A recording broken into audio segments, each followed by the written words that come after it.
আসসালামু আলাইকুম। আমি শিলা আহমেদ ঢাকা থেকে বলছি। আশা করছি যে যেখান থেকে আমার এই ভিডিওটা দেখছেন সবাই আল্লাহর রহমতে ভালো আছেন। আলহামদুলিল্লাহ আমরাও ভালো আছি। এই তো নাস্তা করে চা খেতে চলে আসলাম। চা দুইবার নাড়া দিলাম, প্রথমে চিনি না দিয়ে নাড়া দিয়ে রেখে দিছি, পরে দেখি চিনি নাই, তাই আবার দ্বিতীয়বার নাড়া দিলাম। এই তো চা খেয়ে বেলকনিতে আসলাম একটু আমার নতুন গাছগুলো দেখতে, আমার মিনি বাগানে ঘুরতে। আমার প্রতিদিনের অভ্যাস, নাস্তা খেয়ে আমি একটু আমার বারান্দায় গাছগুলোকে দেখতে আসি আর একটু বাইরেও উকি ঝুঁকি দিয়ে নেই। তারপর বিছনাপাতি গুছায় বাজার কি রান্না করব ভাবতে পারতেছিলাম না, তাই একটু বারান্দায় ঘোরাঘুরি করে বিছনা গুছাতে চলে আসলাম। এক এক দিন হয় কি বুঝতে পারি না কি করব না করব, কোনো সময় রাত্রে ভেবে রাখি যে এটা করব ওটা করব, তখন আগেই রান্নাটা করতে চলে যাই। আজকে ভাবলাম যে যাক, যখন রান্নার কোনো এখনও সিদ্ধান্ত নেই, তাহলে ঘরপাতি আগে গুছায় নেই। বিছনাটা গুছানো হয়ে গেলে, রুম গোছানো থাকলে মনে করেন অর্ধেক কাজ হয়ে যায়। ঘর অগোছালো থাকলে মনে হয় এখনও পুরা কাজ বাকি।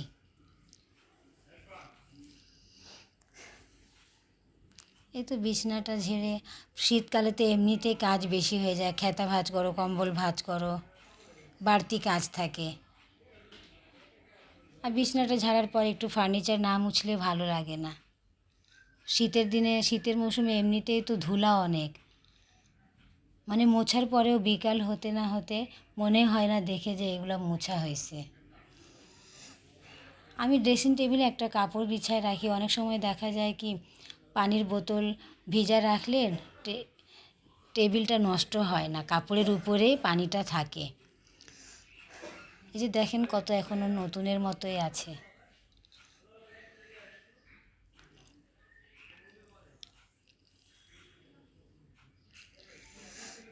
আমার এই ছোট্ট অর্গানাইজটা আপনাদের কেমন লাগলো? এটা একটা কসমেটিকের বক্স ছিল, ভাবলাম দেখতে এমন সুন্দর গোল্ডেন কালার, ফেলে না দিয়ে এটাতে ছোটোখাটো cream, lip gel, body lotion, moisturiser, চশমা সবগুলো গুছায় রাখতে ভালোই লাগে। ছোট্ট জায়গার মধ্যে সব কিছু ছোটো ছোটো করে গুছায় রাখি।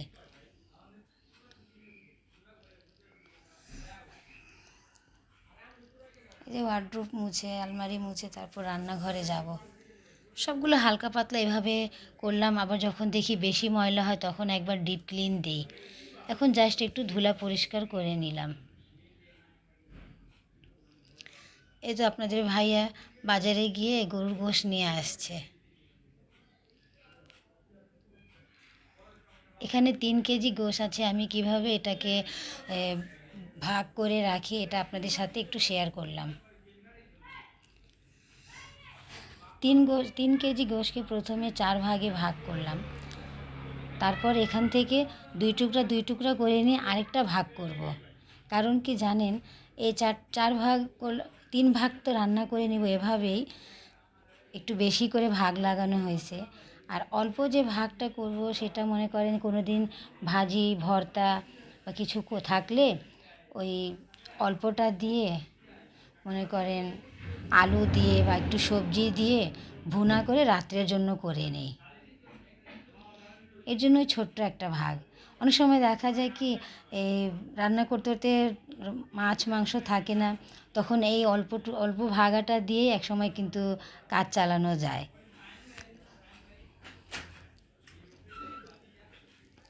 আজ গরু গোশ রান্না করব। আর প্রথমে বেগুনটা বের করি ভর্তা করার জন্য, পরে আমার মেয়ে বলে যে না আম্মু, বেগুন ভাজাটাই আমার অনেক বেশি ভালো লাগে।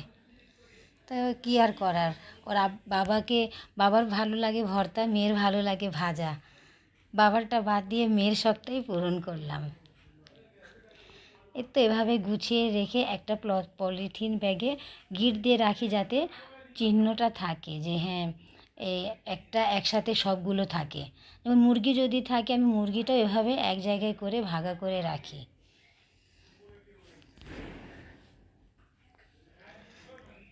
ভাগ করে রাখি।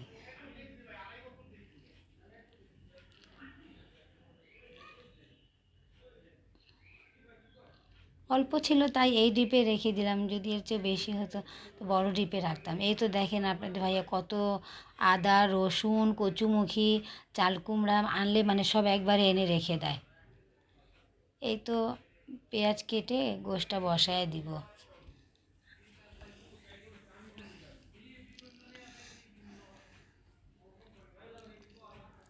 আজকে আমি কাটা মশলা দিয়ে গরু গোশ রান্না করব, তাই ভাবলাম আপনাদের সাথে একটু শেয়ার করি।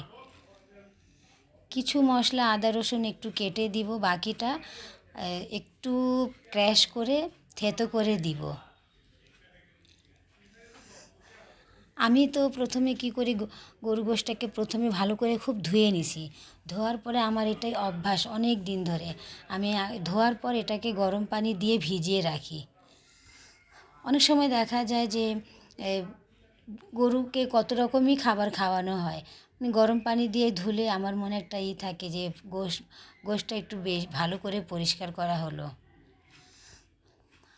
আমার আগে থেকেই অভ্যাস, আমি মানে বিয়ের আগে থেকেই মানে গরু গোশটা গরম পানি দিয়ে ধুয়েই রান্না করি। এই তো পেঁয়াজ লাল হওয়ার পর একটু কাটা আদা রসুন দিলাম, আর বাকিটা থেতো করে দিব। এই তো হামুল দাস্তা থাকতে মনে করেন ওটা বের করতে এত ভারীটা ভালোই লাগে না। আমি কি করি, অনেক সময় অল্প দরকার থাকলে আমি এরকম বাটিতে নিয়ে থেতো করে নিই হামুল দস্তার দিয়ে।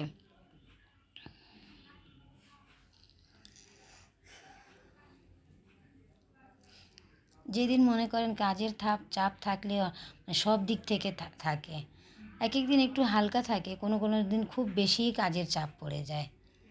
একদিকে যেমনি বাজার গোছানো, এই তো আমার মেয়েও সাথে সাথে আমার একটু হেল্প করে দিতেছে, কারণ নানা না দিলে তো পেঁয়াজ পুড়ে যাবে।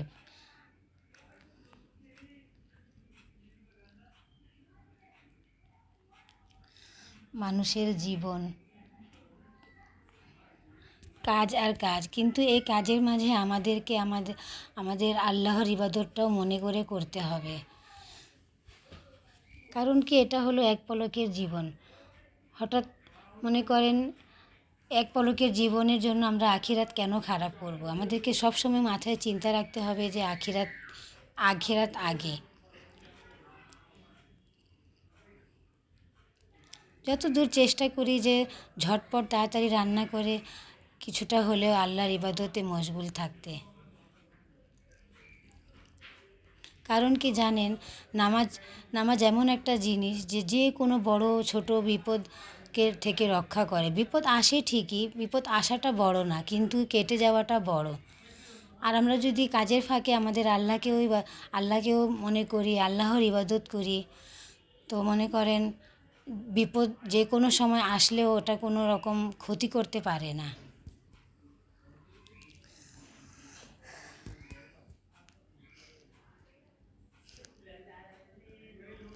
কারণ কি জানেন, পাশেই তো আমাদের মসজিদ। এখানে একদিনে এমনও হয় 2 জনের মৃত্যুর খবর 2-3 ঘন্টা আগে পরে আসে।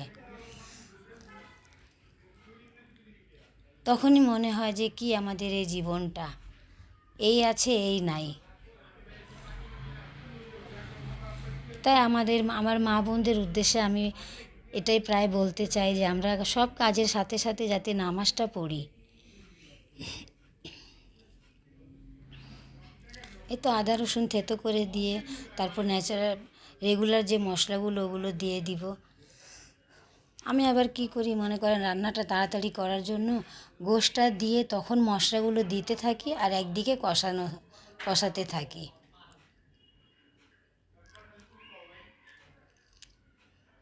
দেখা যায় কি মশলা দেওয়া হলো, কষানোও হয়ে গেল।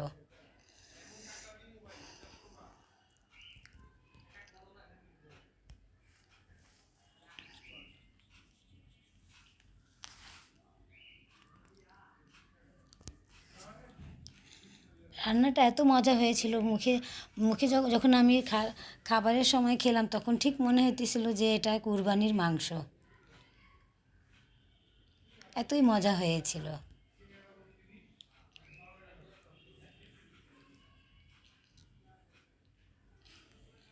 আমি একটু মশলা বেশি দিই, আপনাদের ভাইয়া যে কোনো তরকারিতে মশলা একটু বেশি পছন্দ করে, বিশেষ করে মুরগি গরুর। মশলা কম হলে উনি রাগ করে। রাগ কি মানে ওনার চলে না। আমার মনে হলো তেল একটু কম আছে, তাই আবার দিয়ে দিলাম।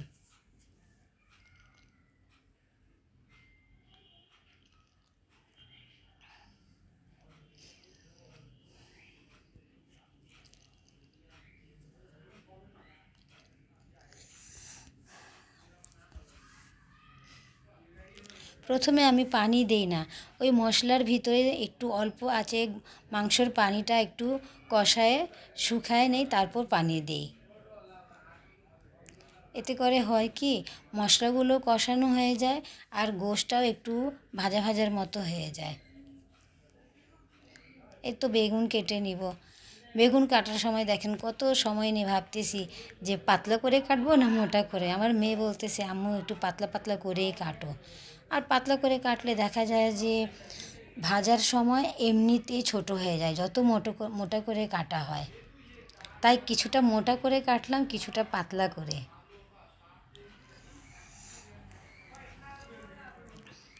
এত ছোট জায়গা যে এখানে চপিং বোর্ড যে ব্যবহার করব, দেখতেই তো পারতেছেন কেমন ছোট জায়গা। আর স্টিলের উপর রাখাতে বারবার পিছলাচ্ছে। এই জন্য ভাবতেছি এভাবে কাটবো না ওভাবে কাটবো। আপনারা হয়তো ভাববেন যে এমন কেন করতেছি আমি।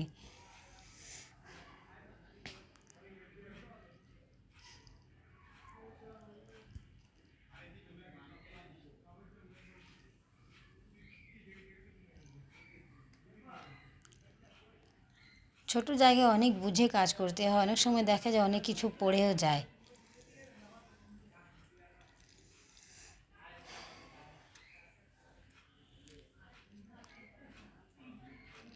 এই তো বেগুনে একটু মাঝখান থেকে দাগটা দিয়ে দিলে মশলাগুলো ভালো করে ভিতরে ভিতরে চলে যায়। এই যে বেগুন কাটতে কাটতে দেখেন আপনার ভাইয়া জোহরের নামাজটা পড়ে আবার চিংড়ি মাছ নিয়ে আসলো।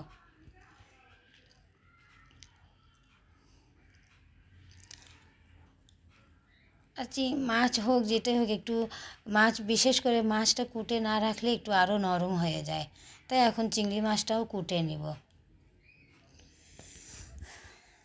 চিংড়ি মাছটাও কুটে আমি কিভাবে ভাগ করি সেটা আপনাদের সাথে শেয়ার করব।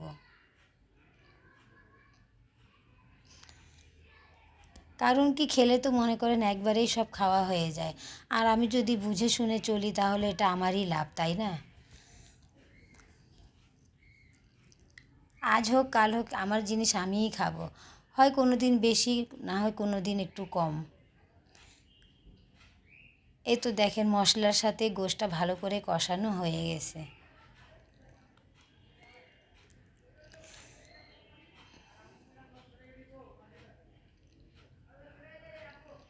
চুলার জালটা কম থাকার কারণে আমি আবার কি করি, আরেক পাশে একটু গরম পানি দিয়ে রাখি।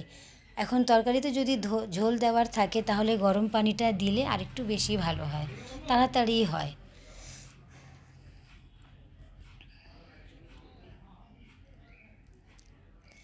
চিংড়ি মাছের উপরে যে মগজটা থাকে ওটা অনেক সময় দেখা যায় যে বানানোর সময় মানে বের হয়ে যায়। আমি আবার কি করি, ওগুলো আস্তে করে নিয়ে সুন্দর করে আলাদা বাটিতে করে রাখি, সংরক্ষণ করে রাখি।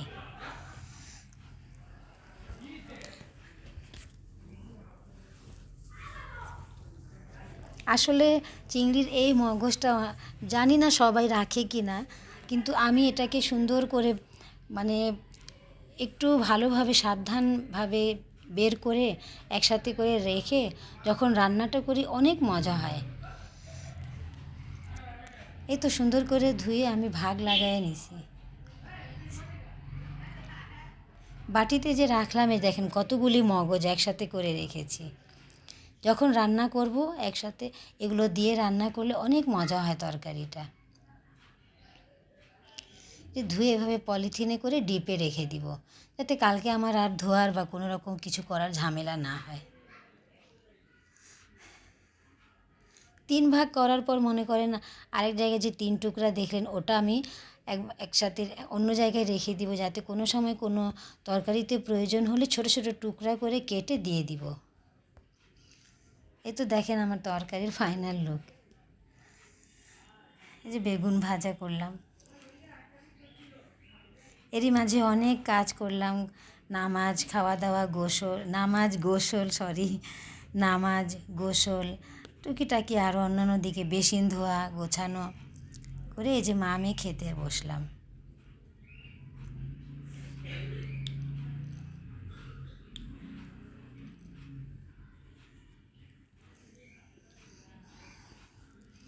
ছোটোবেলা এখনই কিছুক্ষণের মধ্যে সন্ধ্যার আজান দিয়ে দিবে।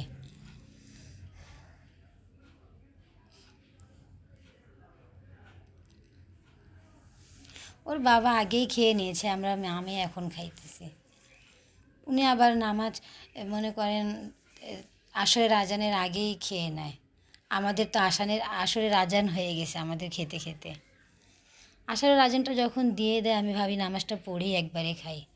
এই তো 16ই ডিসেম্বরের জন্য লাইট লাগানো হয়েছে। আজ এ পর্যন্ত। সবাই ভালো থাকবেন, সুস্থ থাকবেন এই কামনায় সবার কাছ থেকে বিদায় নিলাম। আল্লাহ হাফেজ। আসসালামু আলাইকুম।